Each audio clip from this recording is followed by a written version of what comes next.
আসসালামু আলাইকুম everyone, it's Rafi and welcome back to my channel track freak. আশা করি আপনারা সবাই ভালো আছেন, সুস্থ আছেন, ফ্রেগ্রেন্স নিয়ে মেতে আছেন। যে ফ্রেগ্রেন্সটা নিয়ে আজকে আমি আপনাদের সাথে কথা বলছি সেটা মূলত মিডল ইস্টার্ন একটা ক্লোন হাউস, খুবই popular clone house which is Lattafa. এবং লাত্তাফার যে ফ্রেগ্রেন্সটা নিয়ে কথা বলছি সেটা হলো লাত্তাফা লিয়াম গ্রে। তো লাত্তাফার এই লিয়াম সিরিজে দুইটা ফ্রেগ্রেন্স আছে, একটা লিয়াম ব্লু, একটা লিয়াম গ্রে। তো লিয়াম ব্লুটার প্রবাবলি অ্যাকোয়াডিজিওর প্রফন্ড বা প্রফুমোগো যে কোনো একটা কিছুর থেকে ইন্সপায়ার্ড, বাট আমি যেটা রিভিউ করছি সেটা হলো লাতাফা লিয়াম গ্রে। এটা অ্যাকচুয়ালি কিসের মতো স্মেল করে, এটা অ্যাকচুয়ালি কিসের ক্লোন, সেগুলোর ব্যাপারে আমরা আজকে ডিসকাস করব। তো প্রেজেন্টেশনটা দেখাই, প্রেজেন্টেশন দেখে দেন আমি স্মেল ডিসক্রিপশনে চলে যাবো। Here is a presentation. একটু বড় বক্সটা, ক্যারি করার জন্য অ্যাকচুয়ালি বিরক্তিকর একটা বক্স, একটু বেশি বড় সাইজের। এই জায়গায় সিলভার কালারের একটা প্যাটার্ন দেয়া, নিচে লাত্তাফা লেখা, লাতাফা লিয়াম লেখা, 100 ml এর বটল, অডি পারফর্ম কনসেন্ট্রেশন এগুলোই লেখা আছে। প্লাস এটা এইভাবে খুলে এমন ঢাকনার মতো খুলে এই জায়গায় ফ্রেগ্রেন্সটা বসানো থাকে এবং এই জায়গায় সেই লাত্তাফা লিয়াম সেগুলোই লেখা আছে। আর এই বক্সটা ক্যারি করার সময় সাবধানে ক্যারি করতে হবে, বিকজ এটা যে কোনো টাইমে খুলে বটলটা পড়ে যেতে পারে। এই হলো মূলত এই ফ্রেগ্রেন্সের বটল। অ্যাকচুয়ালি আমার পার্সোনালি এই বটলটা খুব একটা বেশি পছন্দের না। এর যে জুস কোয়ালিটি সেটার সাথে এর বটলটা যদি আরেকটু সুন্দর করা যেত, আই ফিল যে এটাকে আমি আরেকটু বেশি পছন্দ করতে পারতাম এই ফ্রেগ্রেন্সটাকে ওভারঅল। তো এই হলো স্প্রেয়ার, সিলভার কালার স্প্রেয়ার, সুন্দর স্প্রেয়ার, খুব ভালো জুস ডিস্ট্রিবিউট করে, সুন্দর, খুবই সুন্দর, আমার কাছে খুবই ভালো লেগেছে। আমি এই জায়গায় স্প্রে করলাম এবং এই জায়গায় আমার ড্রাই ডাউন আছে, আমি সেই বেসিসে আপনার সাথে স্মেলটা ডিসকাস করছি। হোয়াট আই রিয়েলি গেট যখন আমি ফ্রেগ্রেন্সটা স্প্রে করার সাথে সাথে আমি বেসিক্যালি যা পাই আমি সেটাই আপনাদের সাথে শেয়ার করছি। ফ্রেগ্রেন্সটা স্প্রে করার সাথে সাথে আমি যদি পারফেক্টলি আপনাকে বলি, প্রথমেই একদম খুব সুন্দর একটা সুইট একটা ব্লাস্ট আসে, খুবই সুন্দর হালকা পাউডারি একটা সুইট একটা স্মেল আসে। তার সাথে সেই সুইট স্মেলের সাথে আমি যদি পারফেক্টলি আপনাকে বলি যে এলাচি দেওয়া, লাল চা, লাল চার যে একটা স্মেল থাকে, লাল লাল চা মানে চা পাতা যদি পানি দিয়ে সেটাকে বয়েল করা হয় এবং সেই বয়েলের ভিতরে যদি এলাচি দিয়ে দেওয়া হয় এবং তার সাথে যে ভ্যানিলা এসেন্সের যে একটা সুইটনেস, ভ্যানিলার যে একটা স্মেল, একটু ভ্যানিলিক একটা সুইটনেস, খুব সুন্দর সুইটনেস, সেটা পাউডারি। সেই যে আমি চা পাতার কথা বললাম, চা পাতা এবং লাল চা, ওই দুইটা যে বয়েলিং স্মেল এবং যে ভ্যানিলার যে স্মেল, এই দুইটা স্মেলকে যদি একসাথে করে দেওয়া যায়, এর ওপেনিং এর যে স্মেলটা এটা লিটারেলি সেরকম। আমার কাছে একদম লিটারালি এইরকমই মনে হয়েছে এর ওপেনিং এর যে স্মেলটা। তো এইটাই হলো মূলত এই ফ্রেগ্রেন্সের ওপেনিং, এবং টপ নোটের যে ওপেনিং এর ফার্স্ট আওয়ারটা সেটা এই স্মেলটাতেই থাকে। যখন এটা এর মিড নোটে আসে, মিড নোটে আসলে তখন এর মধ্যে হালকা, খুবই হালকা লেভেলের আইরিস পাওয়া যায়। এখন এর যে আইরিস সেটা একদম ডেডিকেটেড কোনো আইরিস না, বা আপনি আলাদাভাবে মানে কাউন্ট করার মতো বা এই ফ্রেগ্রেন্সটাকে স্মেল করে বলা যাবে যে না এটা একটা আইরিস বেসড ফ্রেগ্রেন্স, এটা ভুল হবে। সেই রকম আইরিস না এটাতে, বাট এর মধ্যে যে আইরিসের ব্যবহারটা সেটা মানে হালকা পাউডারি একটা ভাইব দেয়, যে না এর মধ্যে একটা আইরিসের একটা মানে কিক আছে এইরকম বোঝা যায়। কিন্তু যখন এর মিড নোটে আসে, সেই টপের যে আমি স্মেলটার কথা বললাম আপনাকে, সেই স্মেলটাই থাকে। এর মধ্যে সুইটনেসটা আর একটু ডমিনেন্ট হয়, আর একটু বেশি ফিল হয় তখন সুইটনেসটা। সেই টি এর যে স্মেলটা বা চা পাতার যে স্মেলটা ওটা একটু কমে আসে। এবং এর সাথে শুকনা ঘাস, খড়, যেটা গরুকে কোরবানির সময় যে খড় খাওয়ানো হয়, সেই খড়ের একটা স্মেল থাকে, খুব শুকনা একটু আর্দি টাইপের একটা স্মেল থাকে খড়ের।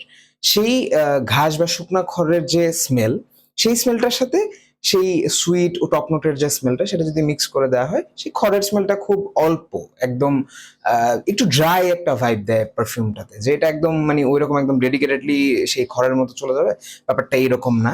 তবে সেই খড়ের হালকা একটা সেই শুকনা একটা ভাইব মিড নোটে পাওয়া যায়। আর মিড নোটে সেই শুকনা স্মেলটার সাথে সাথে যখন এই মিড নোটটা একদম কমতে থাকে, মিড নোটের থেকে একদম বেজ নোটের দিকে যেতে থাকে, তখন এর মধ্যে খুব সুন্দরভাবে স্যান্ডেলউড অ্যাড হয়। স্যান্ডেলউড সুইটনেস, টঙ্কা বিনের যে সুইটনেস, টঙ্কা বিনের সুইটনেস, ভ্যানিলার একটা খুব সুন্দর একটা সুইট স্মেল যেটা একদম টপ নোট থেকেই থাকে। আর পাউডারিনেসটা আমার সম্ভবত মনে হয় যে টঙ্কা বিনের জন্যই এর মধ্যে পাউডারিনেসটা পারফেক্টলি বোঝা যায়। তো সেই একদম ডার্ক ড্রাই ডাউনে যখন চলে আসে স্যান্ডেলউডের স্মেল, তার সাথে ভ্যানিলা, টঙ্কা বিন, এই হলো টোটালি এই এর যে ড্রাই ডাউনটা, এই ড্রাই ডাউনটা এইরকমই থাকে যে ভ্যানিলা, স্যান্ডেলউড আর টঙ্কা বিনের একটা ক্রিমি সুইটনেসের মধ্যে দিয়ে, হালকা পাউডারিনেসের মধ্যে দিয়ে এই ফ্রেগ্রেন্সটা এই ড্রাই ডাউনে চলে যায়। এই ছিল মূলত এই ফ্রেগ্রেন্সের ওভারঅল একদম top to bottom smell description. এখন যেটা নিয়ে মানুষের বেশি ইন্টারেস্ট এই ফ্রেগ্রেন্সের ব্যাপারে, এটা হলো মূলত এই ফ্রেগ্রেন্সটা বিডিকে গ্রি শার্নেলের ক্লোন। বিডিকের যে গ্রি শার্নেল আছে সেই ফ্রেগ্রেন্সটার ক্লোন, এবং কতটুকু তারা ক্লোন করতে পেরেছে আমি সেটাই আপনার সাথে ডিসকাস করছি। যেহেতু গ্রি শার্নেল অলমোস্ট 18-20 হাজার টাকা দামের ফ্রেগ্রেন্স, 20-25 হাজার টাকা দামের ফ্রেগ্রেন্স অ্যাকচুয়ালি। তো গ্রি শার্নেলের যে কোয়ালিটি, লাত্তাফার যে কোয়ালিটি, এটা কখনোই সেম হবে না। আর এটা কেউ যদি এক্সপেক্টও করে যে সেটা একদম গ্রি শার্নেলের মতোই হবে, এটা ভুল। কিন্তু অন ইটস ওন এই ফ্রেগ্রেন্সটা খুব ভালো, খুবই সুন্দর। আমি যে স্মেল ডিসক্রিপশনটা আমাকে দিলাম, এর মধ্যে কোনো রাফ এজেস নেই, এর মধ্যে কোনো বিরক্তিকর কোনো ব্যাপার নেই যে আপনি ফ্রেগ্রেন্সটা দিয়ে আপনার সিনথেটিক খুব বেশি মেস ফিল হবে, এইরকম না। অবশ্যই সিনথেটিক, যেহেতু এটা একটা বাজেট ফ্রেগ্রেন্স, 2200 থেকে 2500 টাকার মধ্যে বা 2300 থেকে 2500 টাকার মধ্যে এই ফ্রেগ্রেন্সটা পাওয়া যায়। তো অবশ্যই এর মধ্যে তো সেই কোয়ালিটি আশা করলে হবে না। তবে এর প্রাইস অনুযায়ী আর লাত্তাফার অনুযায়ী আমার পার্সোনালি লাত্তাফা ফ্রেগ্রেন্সের উপর একটা কমপ্লেইন আছে, যেটা হলো তারা প্রেজেন্টেশনে যেইটুকু টাকা খরচ করে, আই ফিল যে সেইটুকু টাকা খরচ না করে তারা তাদের যে জুস কোয়ালিটি সেটা আরো ইনক্রিজ করতে পারে। এটা টোটালি আমার পার্সোনাল মতামত। আপনাদের যদি একই মতামত থাকে আপনারা সেটা আমাকে জানাতে পারেন কমেন্ট বক্সে। আমার কাছে পার্সোনালি ফিল হয় যে তারা এত টাকা তাদের প্রেজেন্টেশনে খরচ না করে তারা জুসটা আর একটু এনরিচ করতে পারে। এই যে হালকা যে সিনথেটিক একটা ভাইব থেকে যায়, সেই সিনথেটিক ভাইবটা তারা আরো কমিয়ে আনতে পারে ভালো র মেটেরিয়াল ইউজ করে। তো যাই হোক, সেই সিনথেটিকনেসটাকে আমি বাকি ফ্রেগ্রেন্সের সাথে মিলাতে পারবো না, কজ এটা হালকা সিনথেটিক ফিল হলেও বাকি ফ্রেগ্রেন্সের থেকে অনেক ন্যাচারাল স্মেলিং, যেটা এই ফ্রেগ্রেন্সের একটা গুড পার্ট। বিডিকের সাথে মূলত যে ডিফারেন্সটা সেটা হলো বিডিকের যে আইরিস, বিডিকের যে স্যান্ডেলউড, ওগুলো খুবই প্রমিনেন্ট। বিডিকের যে গ্রি শার্নেলের যে প্রত্যেকটা নোট, সেটা টি বলি আমি, একদম ওপেনিং এর যে টি এর নোটটা সেটা বলি, বা আইরিসের নোটের কথা বলি, স্যান্ডেলউডের নোটের কথা বলি, সেগুলো খুব ডমিনেন্ট, খুবই সুন্দরভাবে ওয়েল ব্লেন্ডেড, বোঝা যায় যে এটা পার্সোনালি। আর আর গ্রি শার্নেলে মূলত আইরিসটা ডমিনেন্ট, আইরিসটা বোঝা যায়, কিন্তু এর মধ্যে আইরিসটা ডমিনেন্ট না, আইরিসটা বোঝা যায় না। এই হলো মূলত এই ফ্রেগ্রেন্স, এই দুইটা ফ্রেগ্রেন্সের মধ্যে ডিফারেন্স। কিন্তু এই দুইটা ফ্রেগ্রেন্স মানে অন এয়ার অনেকটা সিমিলার ফিল হয়, অনেকটাই সিমিলার ফিল হয়। প্লাস এই ফ্রেগ্রেন্সটা অনেক ক্রাউড প্লিজিং, অনেক কমপ্লিমেন্ট গেটার, ভালো কমপ্লিমেন্ট দেয় এই ফ্রেগ্রেন্সটা। আমি পার্সোনালি 2-3 দিন আগে আমি পারফিউম সেন্টারে গেছিলাম, সেখানে যে আমি মৃদুল মৃদুল ভাইয়ের সাথে দেখা করেছি। দেন মৃদুল ভাইয়া যখন আমরা হ্যান্ডশেক করেছিলাম, দেন মৃদুল ভাই আমাকে বলছিল যে ইউ আর স্মেলিং গুড। তা আমি তখন বুঝতে পারলাম, আমি বেশ কিছুক্ষণ আগে ফ্রেগ্রেন্সটা ইউজ করেছি এবং করেছিলাম মূলত। তো ইউজ করে আমি বাইক দিয়ে ট্রাভেল করে গিয়েছি, সেখানে শপে গেছিলাম তাদের। তো সেখানে যাওয়ার পরে আমি যখন শুনলাম যে না, সে বলছে আমাকে যে ইউ আর স্মেলিং গুড, তখন আমি বুঝতে পেরেছি যে না, এটা অ্যাকচুয়ালি প্রজেক্ট করছে। প্লাস এর লঞ্জিভিটিও ভালো, যেহেতু বাইক দিয়ে ট্রাভেল করলে ফ্রেগ্রেন্স খুব একটা বেশি টেকে না স্কিনে, স্কিনে বলি বা কাপড়ে বলি, খুব একটা বেশি থাকে না বাইকে ট্রাভেল করলে। তো এই ছিল মূলত এই ফ্রেগ্রেন্সের ব্যাপারে আমার ওভারঅল থট। জেন্ডারের কথা বলি, জেন্ডার মূলত আমার কাছে মনে হয় যে এটা একটু ম্যাসকুলিন লিনিং এ বলে তারা ইউনিসেক্স, কিন্তু এটা একটু মেচর ম্যানদের বেশি স্যুট করে রাদার দেন একটা মেয়ে মানুষ বা একটা মহিলা মানুষ। প্রজেকশন আমার কাছে এটা একটা রুম ফিলার ফ্রেগ্রেন্স। আপনি রুমের এক কোনায় স্প্রে করলে আরেক কোনায় এর স্মেল পাবেন, খুব সুন্দরভাবে পাবেন, আরেক কোনায় পাওয়া যায়। তো রুম ফিলার একটা ফ্রেগ্রেন্স, প্রজেকশন দেয়, বেশ ভালো সময় প্রজেকশন দেয়। যেহেতু আমি বললামই আপনাকে যে আমি কমপ্লিমেন্ট পেয়েছি এই ফ্রেগ্রেন্সটা থেকে, তো ভালো টাইম প্রজেকশন দেয়।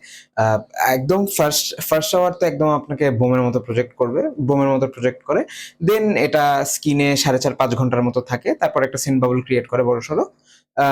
ভালো একটা লঞ্জিভিটি দেয়, প্রায় 6.5 ঘন্টা, 6 ঘন্টার মতো লঞ্জিভিটি দেয়। আর কাপড়ে আরো বেশি থাকে, কাপড়ে অনেক থাকে, কাপড়ে বেশ 8 ঘন্টা, 10 ঘন্টা, 12 ঘন্টা পর্যন্ত ফ্রেগ্রেন্সটা থাকে। প্রাইস রেঞ্জের কথা বলি, প্রাইস রেঞ্জ হলো 2300 থেকে 2500 টাকা রেঞ্জ। ওকেশন আমার কাছে মনে হয় যে এটা যে কোনো ওকেশনে ইউজ করা যেতে পারে ইজিলি। ভার্সেটাইল একটা ফ্রেগ্রেন্স। একদম টার্ড গরমে আপনি ইউজ করতে পারবেন, কিন্তু এই ফ্রেগ্রেন্সটার যে একটা সৌন্দর্য সেটা আপনি ফিল করতে পারবেন না একদম গরমে। একদম গরম ছাড়া যে কোনো টাইমে আপনি ইজিলি ইউজ করতে পারবেন, যে কোনো ওকেশনের জন্য এটার কোনো রেস্ট্রিকশন নেই। ওয়েদারও সেম, ওই যে যেটা বললাম যে একদম সামারের জন্য না, একদম সামার ছাড়া আপনি যে কোনো টাইমে ইজিলি ইউজ করতে পারবেন। সামারেও পাবেন, তবে সেই যে ফ্রেগ্রেন্সের একটা মজা সেটা আপনি পাবেন না। এবার আমি ফাইনাল ভার্ডিক্ট তো বলেছি যে what I feel about this fragrance, যে এটা অ্যাকচুয়ালি ব্রি শানেলের খুব ভালো একটা অল্টারনেটিভ বলা যেতে পারে। বিকজ এই প্রাইস রেঞ্জে তারা যেরকম স্মেল কপি করার চেষ্টা করেছে তারা খুব ভালো করেছে। সবচেয়ে বড় কথা যে সিনথেটিক মেস যে জিনিসটা সেটা তারা অনেকটা কমিয়ে আনার চেষ্টা করেছে, এবং তারা সেই ক্ষেত্রে অনেকটা সফলও হয়েছে। এই ফ্রেগরেন্সের মধ্যে আমি টু বি ভেরি অনেস্ট আমি কোনো রাফ এজেস পাইনি। তো ওভারঅল এই ফ্রেগরেন্সটা আমার কাছে অনেক ভালো লেগেছে। আমি আপনাদের ইজিলি রেকমেন্ড করতে পারি এই ফ্রেগ্রেন্সটা। আপনারা যদি এই বাজেটে একটু ডিফারেন্ট কোয়ালিটির কমপ্লিমেন্ট গেটার একটা ফ্রেগ্রেন্স চান, যে অ্যারোম্যাটিক সুন্দর সুইট কার্ডামমের হালকা স্পাইসিনেস, তারপর হালকা একটু ভেটিভারের একটা টাচ, এরকম কোনো ফ্রেগ্রেন্স আপনারা চান, আপনারা ইজিলি এই ফ্রেগ্রেন্সটা নিতে পারেন। আই হোপ আমি সবকিছু আপনাদের সাথে কভার করেছি। যদি আপনার কাছে ভিডিওটা ভালো লেগে থাকে আপনি চ্যানেলটাকে লাইক করতে পারেন, চ্যানেলটাকে সাবস্ক্রাইব করতে পারেন, আমার ভিডিওটাকে লাইক করতে পারেন, এবং আমাদের একটা গ্রুপ আছে ফ্রেগ্রেন্স ফ্যানেটিক্স অফ বাংলাদেশ, সেখানে আপনি জয়েন হয়ে আমাদের সাথে বা আপনারা এসওটিডি দিতে পারেন, বিভিন্ন ফ্রেগ্রেন্স রিলেটেড কথাবার্তা বলতে পারেন। That's it for today. দেখা হবে নতুন কোনো ফ্রেগ্রেন্স রিভিউ নিয়ে। সে পর্যন্ত আপনারা ভালো থাকবেন, সুস্থ থাকবেন, ফ্রেগ্রেন্স নিয়মিত থাকবেন। Happy sniffing.